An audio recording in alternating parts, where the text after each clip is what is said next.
Apologize, I ran out of battery. Okay, so continuing on. I believe understanding, the question is getting understanding of what? And Genevieve Behrend said in her book, Your Invisible Power, on page 52, my mind is a center of divine operation. The divine operation is always for expansion and fuller expression. And this means the production of something beyond what has gone before. Something entirely new, not included in the past experience, though preceding out of it by an orderly sequence of growth. Therefore, since the divine cannot change its inherent nature, it must operate in the same manner in me. Consequently, in my own special word, of which I am the center, it will move forward to produce new conditions always in advance of any that have gone on before. So there are three distinct elements in this quote that we will unpack so we can get a deeper understanding of each of them. The first is the center of divine operation.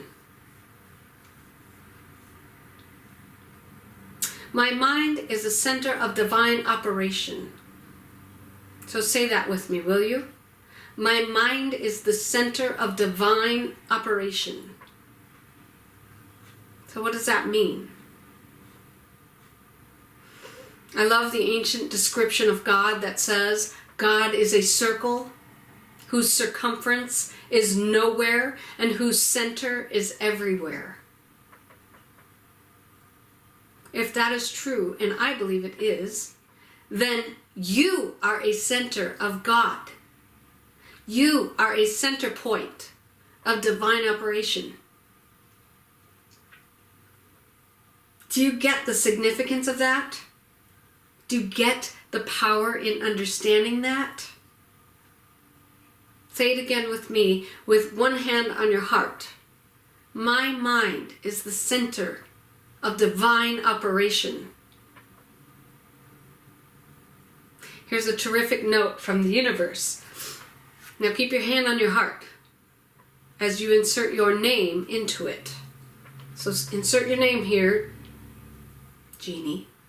You and I, we're older than the sun, wiser than the moon, and deeper than the depths of space.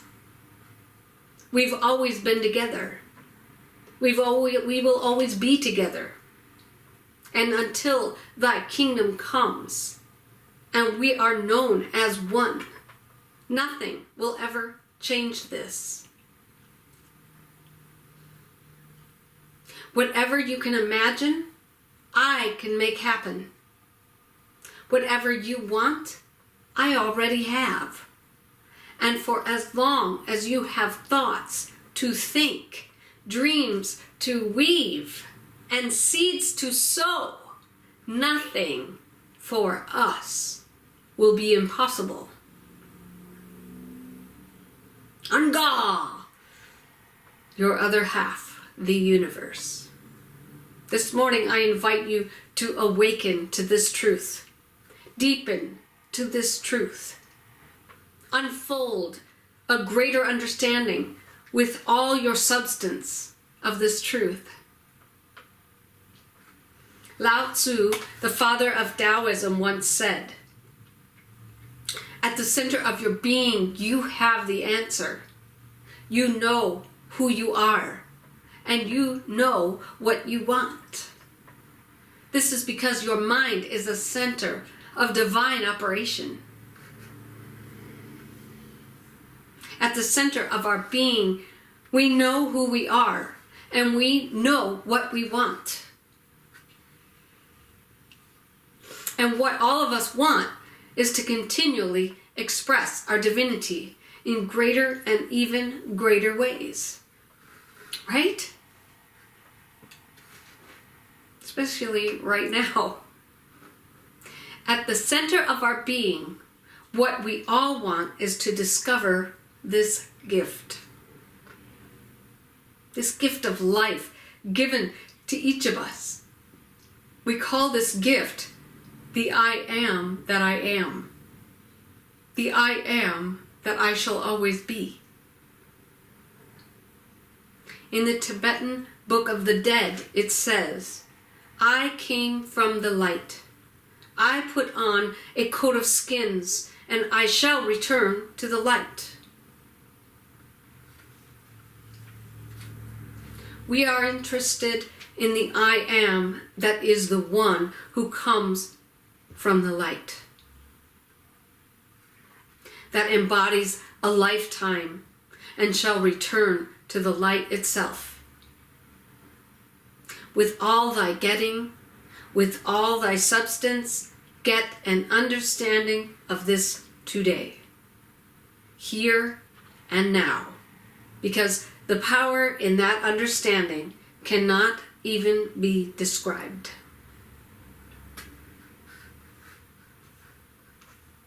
All right, the second point of that phrase from Genevieve said, the divine operation is always for expansion and fuller expression. And this means the production of something beyond what has gone before, something entirely new, but not included in the past experience, though proceeding out of it by an orderly sequence of growth. This is talking about transcendence, isn't it? I love that word. To transcend is to rise above or go beyond normal limits. Nothing is left out in the transcendence. It simply goes beyond what was known. And that's what this quote is saying. So I want to demonstrate this point. And I can't take the credit for coming up with this demonstration. Thanks to religious science minister Dr. Harry Morgan Moses. And if I had 6 people here from the audience, I was going to pull up 6 people that would demonstrate these ideas. So you'll have to just imagine with me.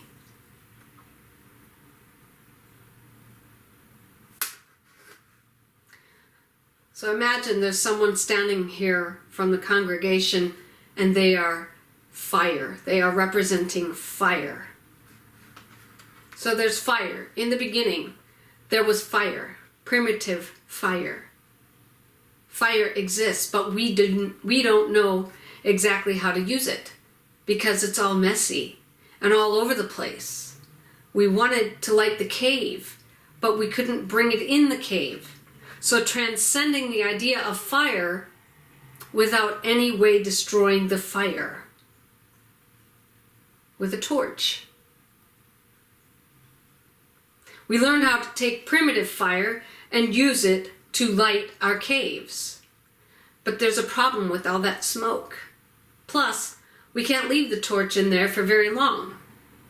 So transcendent to the idea of a torch is a candle. So imagine someone standing there as a candle. We take the fire from the torch to a little light, but not bright enough yet to light a large space. And when a wind comes along, it gets blown out. So then we figured out a lantern. Inside, wind won't blow out the candle inside, and we can use other things to fuel the lantern, but it's still messy and it's limited, and it only lasts for a certain amount of time. So how can we get the darkness to have more permanent light? Well, then we figured out there's the light bulb.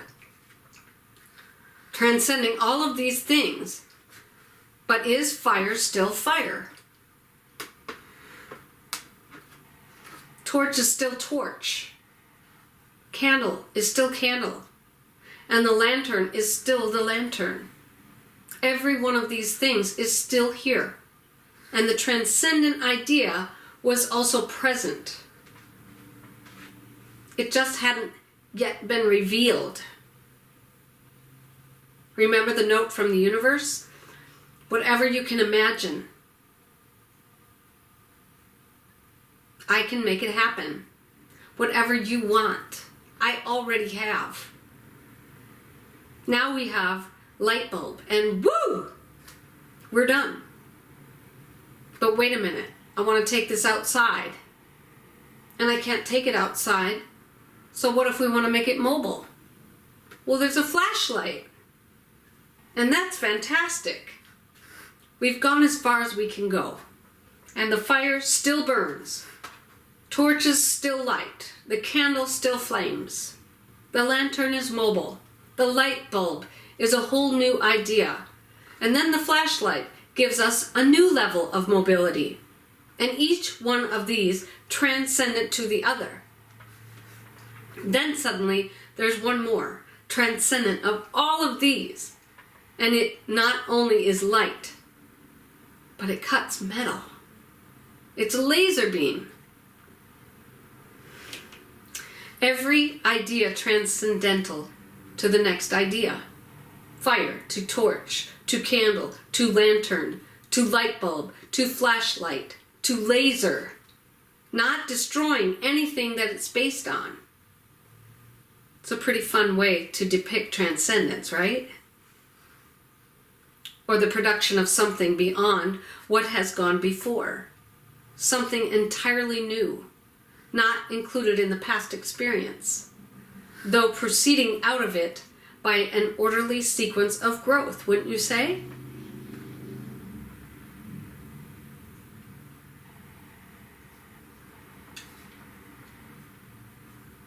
Transcendence is always there, but it takes consciousness to reveal it. And that's where we come in.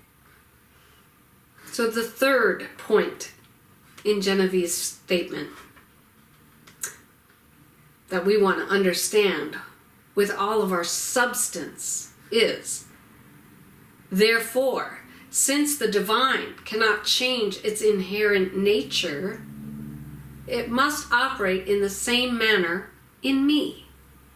Consequently, in my own special world, of which I am the center, it will move forward to produce new conditions, always in advance of any that have gone on before.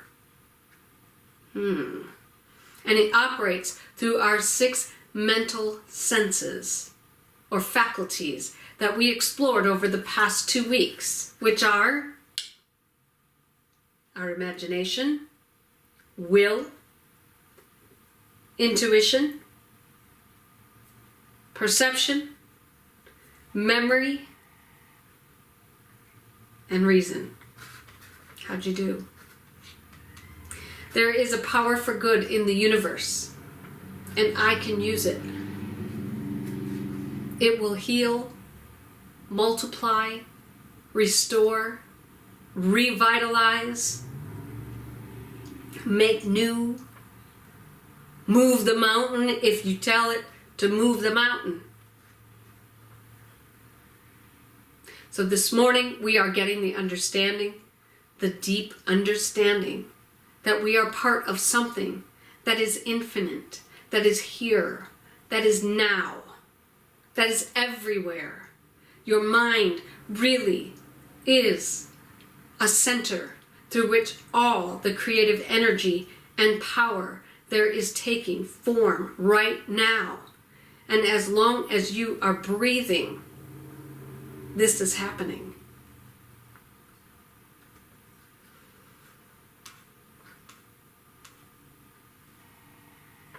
Before Genevieve Bayron studied with Thomas Troward, as we discussed last week, she studied his writings. There was a passage from the Door Lectures that she said she endeavored with all her soul to enter into the spirit of his words. And that was the passage that we have used today. Let us enter into the spirit of these words by meditating on the idea that My mind is a center of divine operation. The divine operation is always for expansion and fuller expression. And this means the production of something beyond what has gone before, something entirely new, not included in the past experience, though proceeding out of it by an orderly sequence of growth. Therefore, since the divine cannot change its inherent nature, it must operate in the same manner in me. Consequently, in my own special world, of which I am the center, it will move forward to produce new conditions, always in advance of any that have gone on before. And so it is, and so we let it be. God bless you, dear ones. Have a wonderful week, and I will send you another message next Sunday. Feel free to call me if you want to talk, if you want to pray. Know that I love each and every one of you so much. Blessings.